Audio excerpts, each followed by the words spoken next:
flotte, à peine, comme des regrets dans une baignoire trop tiède.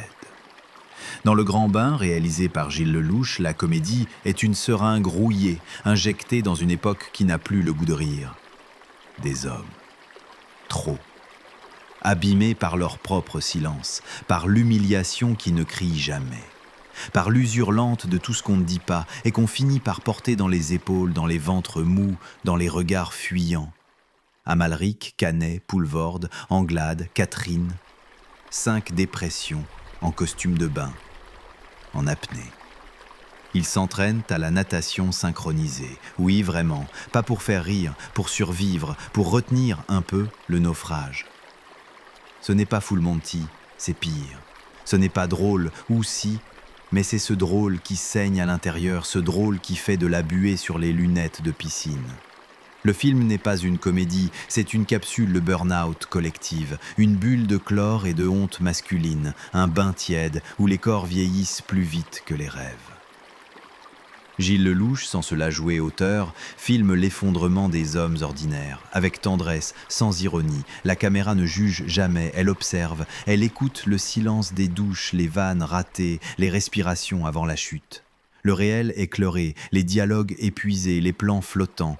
Et au fond, une seule chose qui surnage, l'idée que l'amitié pourrait être une forme de réanimation. Chaque personnage est un naufrage différent. Bertrand, l'anxieux en déshérence, Marcus, le clown ruiné, Simon, la légende fanée, Laurent, l'ex-manager qu'on n'écoute plus, Thierry, l'enfant qui ne sait pas être adulte, et puis les femmes.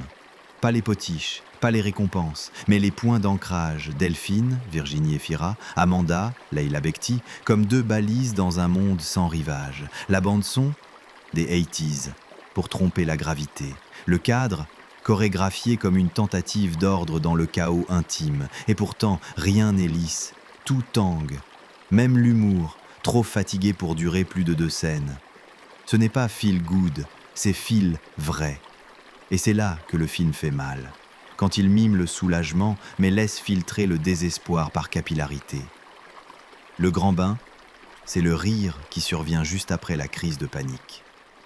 Ce moment où on comprend qu'on est encore vivant un peu, suffisamment pour remonter à la surface.